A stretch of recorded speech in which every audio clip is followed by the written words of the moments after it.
Organization for Security and Cooperation in Europe, OSCE, said on Saturday that it is working to facilitate the release of members of its special monitoring mission in Ukraine and concerns that they have been deprived of their liberty.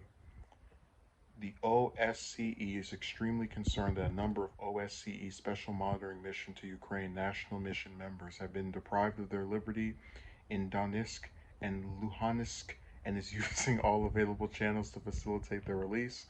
The OSCE tweeted, referring to the pro-Russian separatist-controlled regions in southeastern Ukraine.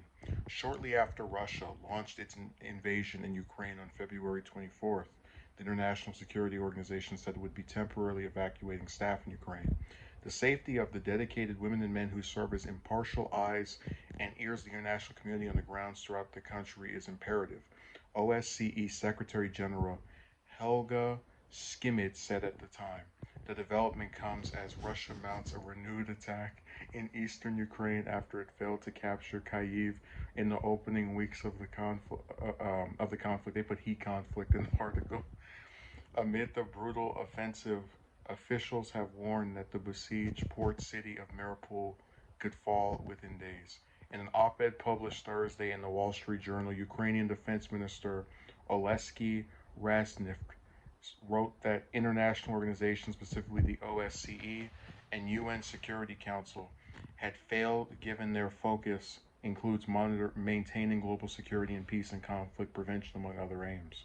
While the United States and Russia are members of both organizations, Ukraine is currently only a member of the OSCE. I'm not going to read this whole article because that would deprive me of being able to give my opinion on this. Where do we begin? I have no doubt in my mind that people are being deprived of their liberty over there because we know this. When you have officials who are in a foreign country, they become beholden to the government of that country, and a lot of these different governments, whether you're talking about the Saudi Arabia governments, the Russian government, aren't exactly known, and even the U.S. government, as much as we over here try to pretend that we're this virtuous nation that treats people right and well, we've been over the hypocrisy, but I'm not surprised at all that they're having their liberty taken because a lot of immigrants, even ones that are there because of some diplomatic mission, such as being sanctioned by the OSCE in this case, are treated like second-class citizens simply because they're not from that region. They're treated as these like sleeper agents. There's this almost parasitic relationship that a government will have with foreign officials that are in their region, which really is sad because I have no doubt in my mind a lot of these people are probably biased toward their own country, but all of us are to some extent. And they don't mean anything by coming over there and just doing their job. So I hope they're able to get these